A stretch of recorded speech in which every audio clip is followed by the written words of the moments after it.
Ma'idah, عدل في الأحكام. While An'am is صدق في الأخبار عن الله. Al-Imran, about Allah Azza wa Surah Al-Tawheed. So each surah, yes, is dominated either صدق في الأخبار or عدل في الأحكام, but the Quran has those two pillars almost in every single surah. And so Surah Al-Baqarah, the remarkable nature of Surah Al-Baqarah is that it's divided half. So half of the surah is صدق في الأخبار and half of the surah is العدل في الأحكام. Let me explain why. So first 142 verses of the surah is talking about the previous nations, Prophet Ibrahim, the Banu Israel. Those are the story, the صدق في الأخبار. The second surah, half of the surah, is about العدل في الأحكام, الصيام, الصلاة, الزكاة, الحج, الأسرة, fiqh rulings, and so forth. So the surah is صدق في الأخبار half, and عدل في الأحكام in the second half. So let us see the lessons, that what I call it the happiness or fulfillment lessons from Surah Al-Baqarah. But let us put first the fulfillment and happiness thing into context. This concept, let's put into perspective. In the field of psychology, what we know is that after years of research, the entire discipline called the positive psychology was founded by Martin Seligman. And the entire idea was to see what makes people happy, what brings people joy, happiness, fulfillment, content, peace, mental well-being. They just tried to examine those and come up with some suggestions. And now, according to the latest studies, even the book by Martin Seligman, they came up with 5 pillars. They call it the foundations for mental well-being and happiness in the field of positive psychology. I'm currently taking a course at Harvard called the Positive Psychology and Cognitive Fitness. So let us see the first pillar, and then I come back to Surah Al-Baqarah. So the first pillar of what they call it the pyramid for happiness is positive. It says purpose, meaning in life. It's to find a purpose and a meaning in life. They said that is the first pillar to become or to be happy. So let me, before I go back to Surah Al-Baqarah, just read one line of Martin Seligman himself in his research about that. He says, and this is his assistant talking about, he says, in Seligman's research, the quest for a meaningful life is a way for seeking happiness that is distinct from general pursuit of pleasurable experiences or highly engaging activities. So what he's saying here is that having a purpose and a meaning in life that can motivate, can put energy in your life, that can bring more happiness than joy and a pleasure that can just flee from your life. So let's go back to Surah Al-Baqarah. What is the main theme of Surah Al-Baqarah? If you would like to summarize in one sentence, the theme is النجاح والفلاح هو مرتبط باستجابة وإطاعة أمر الله. The entire success, fulfillment and happiness is determined how we respond to the call of Allah Azza wa Jal. And let me give you examples so I don't claim something. The first the surah, the first 2 pages, Allah divided people into 3 categories. The mu'minun, the kafirun, and the munafiqun. They are categorized according to how they responded to the call of Allah. So those who fully accepted are mu'minun, fully rejected are kafirun. This appeared to believe but hiding disbelief, that's munafiqun. That's the first example. Let me give you another example. The story of Iblis and the Prophet Adam alayhi salam circles around the one thing. You can take lots of lessons from that story. But the main theme of the surah is that Allah commands usjudu lil malaika, make sujood, and they made while Iblis failed. So it circles around the command of Allah Azza wa Jal.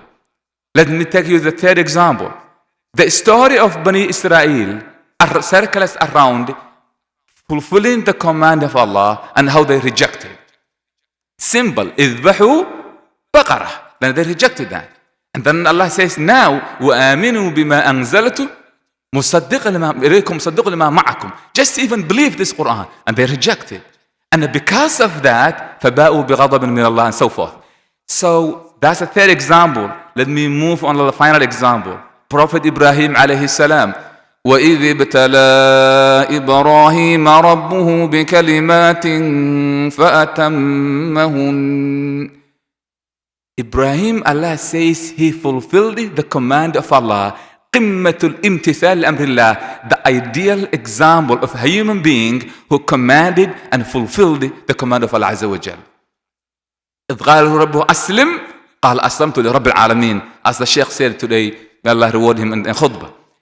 So the first surah, you see, the first half, we see the example is that it circles around fulfilling the command of Allah. Let us see the second half of the surah. It's a command for us as believers. فَوَلِّ وَجْهَكَ شَطْرَ الْمَسْجِدِ الْحَرَامِ. The prayer, the fasting. يَا أَيُّهَا الَّذِينَ آمَنُوا كُتِبَ عليكم الصيام. زكاة وآتى الزكاة. صيام كتب عليكم الصيام. حج وأتموا الحج والعمرة لله. الأسرة وعاشرهن بالمعروف. الإنفاق وأنفقوا مما رزقناكم. الدين فاكتبوا إلى أجل مسمى. The entire surah ends with those commands from Allah that if we fulfill, we become successful. And that's why Allah says, يا أيها الذين آمنوا ادخلوا في السلم كافة. Take these commands completely without hesitation and reluctance. And that's why at the end of the surah we have dua, لا تؤاخذنا إن نسينا أو أخطأنا, because the surah is loaded with fulfillments, with commands that sometimes is hard to fulfill. So we are saying that the major lesson from surah is that our happiness and success is determined how we fulfill and obey the command of Allah Azza wa Jalla. As the surah said in the beginning, وَأُولَٰئِكَ هُمُ الْمُفْلِحُونَ. Second lesson from psychology in terms of well-being and happiness. The second one, they said what Seligman called mental engagement. They call it flow. Is there any student in the field of psychology here? Raise your hand if you have been studying science or psychology. So that's a really needed field in our community. We need to have people to have that knowledge, inshallah. So Seligman and the other psychologists in the field of science of happiness, they came up with another idea called flow, meaning that the person should have a period of time in which they are fully immersed with an activity so that they can focus completely, concentration without distractions. And decades of research, I don't have time now to generate all those studies, but inshallah in the future lectures we can talk about all the research that has been in this regard. They came up with the conclusion that people who have experienced a frequent flow have higher level of happiness, productivity, well-being, fulfillment, and content in life. So let us see, before I go back to Surah Al-Baqarah, what they call it the characteristics of flow. They said flow has 7 common characteristics.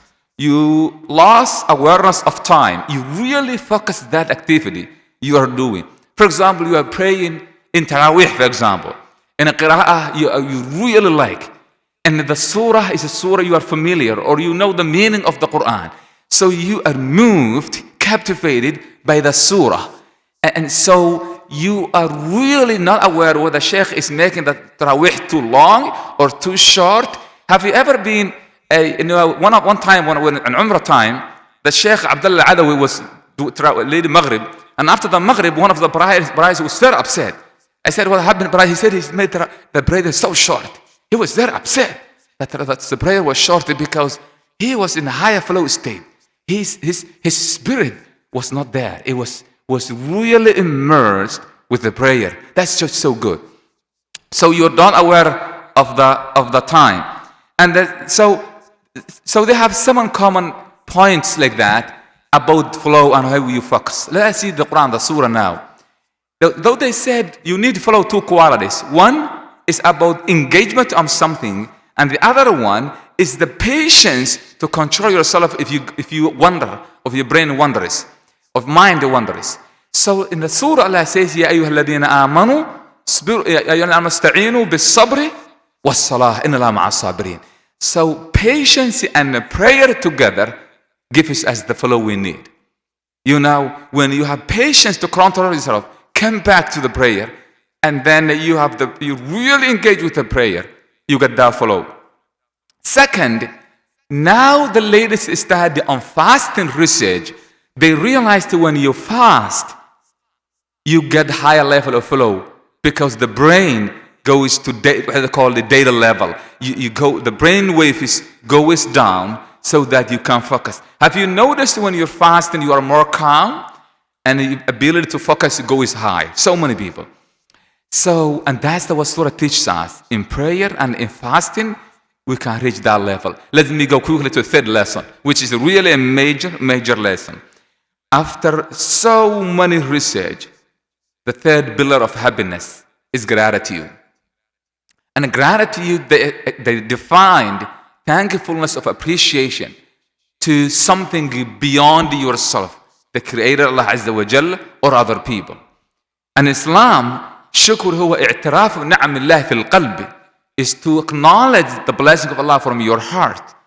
Number one. Number two is to express that gratitude through our tongues. And number three is to act accordingly. بالجوارح انقيادا وطاعة, as Sheikh Ibn Qayyim says. So let me give you what the surah says about that. واشكروا لي ولا تكفرون يا أيها الذين آمنوا كلوا من طيبات ما رزقناكم واشكروا لله إن كنتم إياه تعبدون لعلكم تشكرون. And so many, and even the story of Israel, Allah says, remember the blessing of Allah. أني فضلتكم على العالمين. So Allah talks about in a way that they should be very grateful to Allah, not deny the bounties of Allah. So the surah, the theme of gratitude is there from the beginning to the end in the Surah Al-Baqarah. So let me just quickly touch one research about how gratitude changes our brain.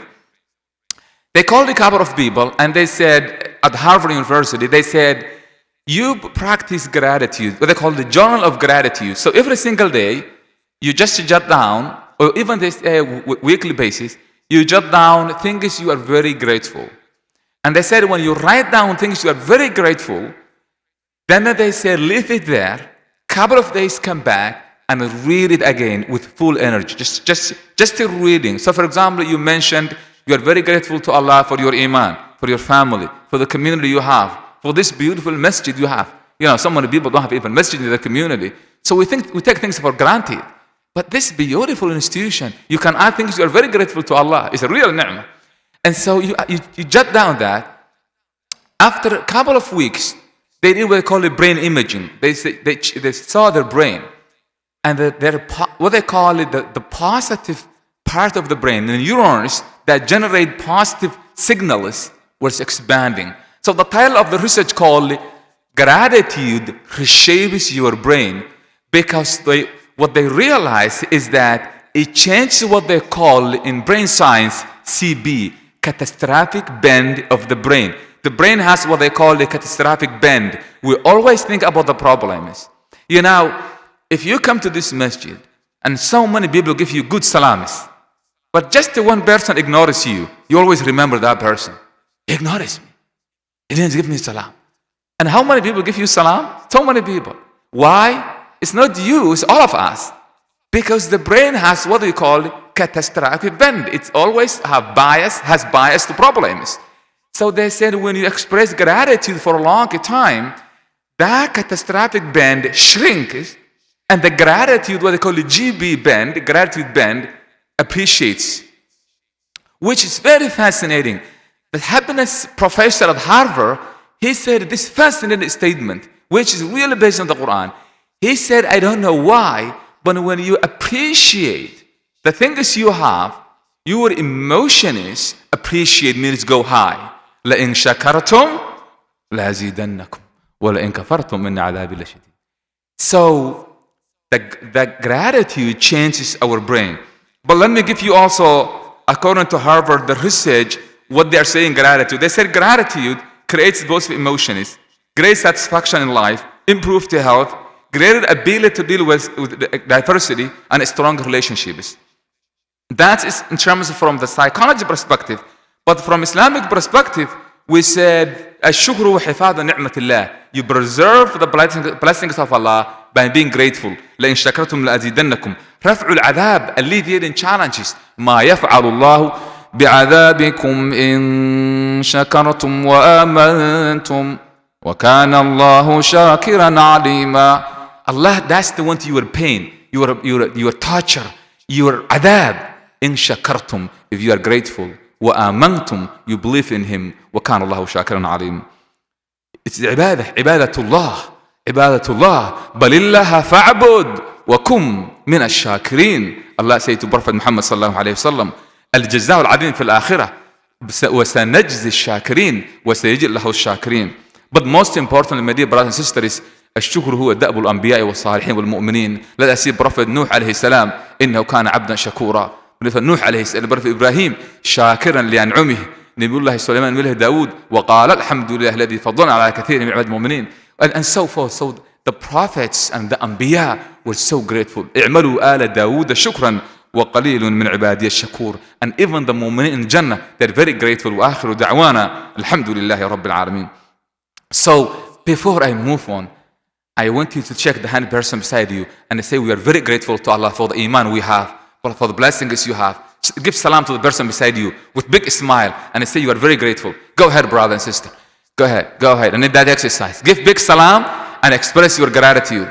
Big salam and express your gratitude. We need that. Also, we need a smile, because smile is part of the happiness. Big smile and a gratitude, inshallah ta'ala. We really need that. So let me end. And the gratitude, we need to ask Allah Azza wa Jalla to help us to be grateful. Allahumma inna ala dhikrika wa shukrika wa husni ibadah. It's very hard to be grateful. So that's why the Prophet taught us that dua. But also to have that habit of just jotting down your gratitude and so forth. And the fourth principle by positive psychologist's father, the founder of positive psychology, Martin Seligman, in his book Flourish, you can read, he calls this meaningful connections and relationships. It has two components. One is have sense of community, and the B, it has healthy relationships in a family context. So let me talk about the first one, having sense of community. Harvard, they did what a study called adult development. You can Google adult development. That study continued over 75 years. The conclusion of that study is that loneliness is a toxic. It kills people prematurely. While having a sense of community, a sense of belonging, a meaningful support and network, is good for our health, physical health, mental health, and also social health, spiritual health, and all of that aspects. So in that research, the fourth director of that research, 3 directors died because it continued 75 years. It's one of the longest studies that has ever conducted.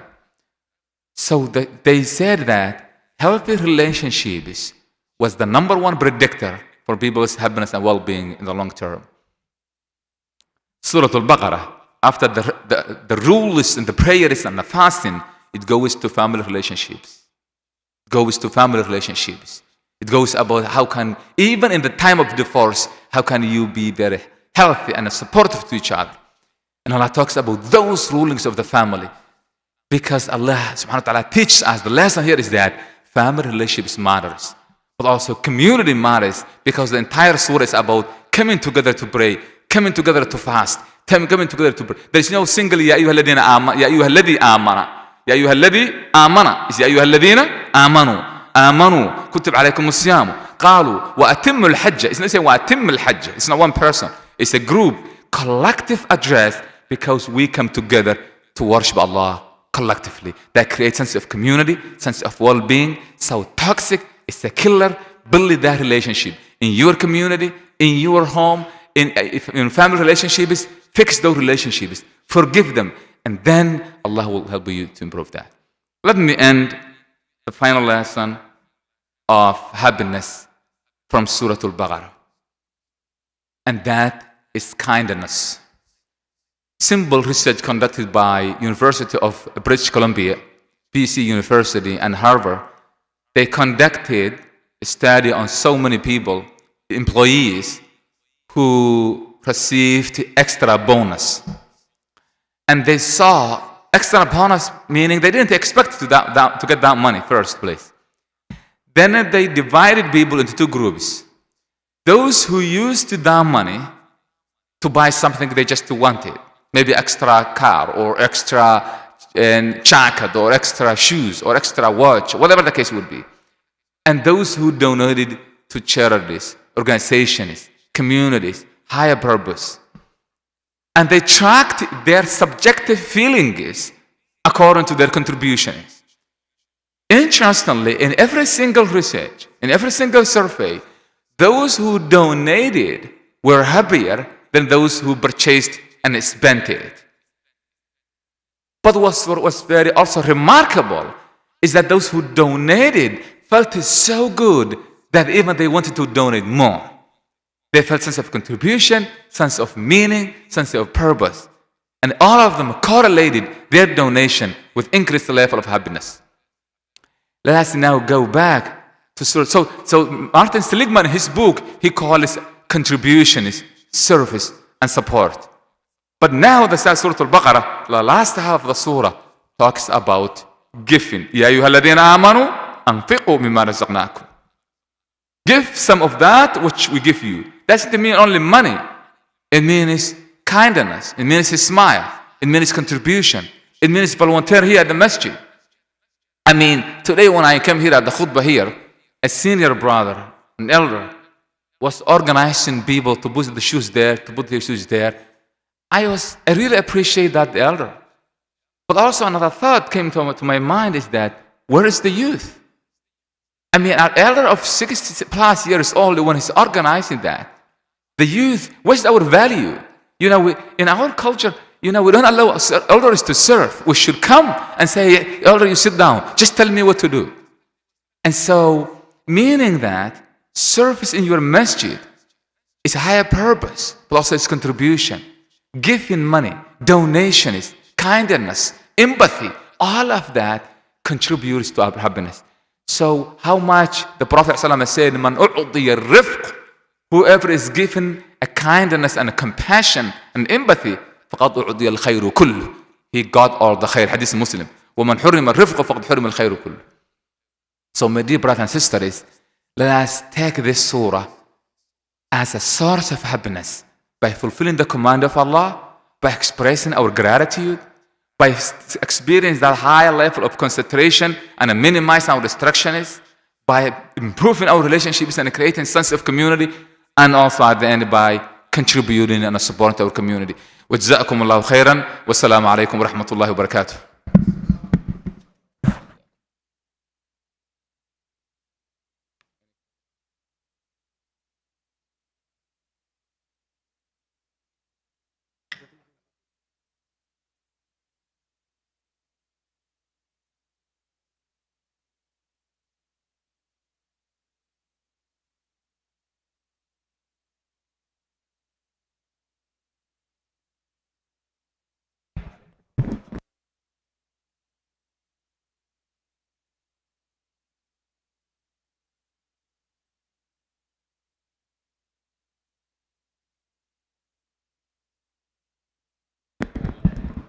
Jazakallah khairan for the Sheikh. We want to thank for the Sheikh and his speech, inshallah.